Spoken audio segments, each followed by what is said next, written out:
Qatar is racing into a future that leaves behind its greatest natural asset, liquefied natural gas, or LNG. This film about the country's founding father features at the inaugural Doha Tribeca Film Festival.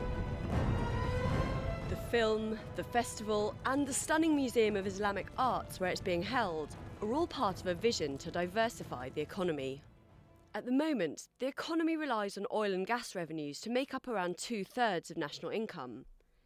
In just over 5 years, it aims to rely on gas and oil for just 20%. And by 2030, it wants an economy that's completely sustainable, without oil and gas. It's an ambitious plan. Only this week, one of the country's 2 gas companies opened a new factory, which will increase its capacity to produce LNG by 7 million tonnes per year.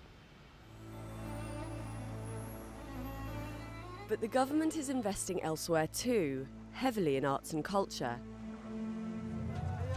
It's commissioned Oscar-nominated director Peter Weber to make the film Jazeera about Qatar's past. It's vitally important that local people get involved. The last thing in the world you want is to have a film industry that consists of outsiders like me coming in and making films from an outside point of view about their own culture. With this, I worked really closely with Qatari writers and historical experts, and what I really tried to do was to bring a set of filmmaking skills to bear, but not to impose my own Western point of view.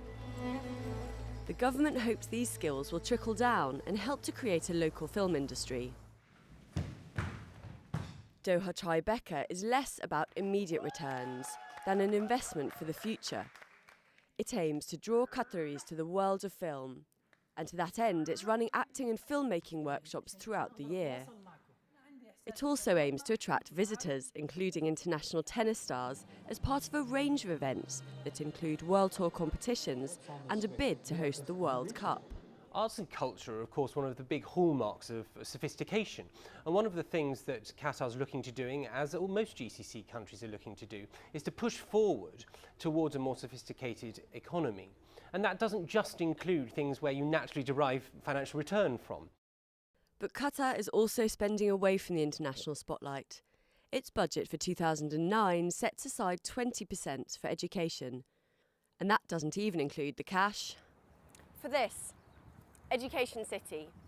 It's had tens of billions of oil and gas dollars pumped into it in the past 11 years. It's all part of Qatar's grand vision for the future. And Qatar's hoping that these students will play a key role. They're from Northwestern, one of the 6 American universities transplanted to Qatar. They're learning the mechanics of filmmaking. But in the future, Qatar Foundation, which founded and funds Education City, hopes they'll be working in a vibrant, homegrown media industry. Other courses include business, technology and medicine. But numbers of graduates are low, and not all will be able to find work in Qatar. I mean, we do not feel that our job is to develop everybody in the world in that case. So we have to develop first our Qatari citizens. We want to increase the participation Qatari in the labor force.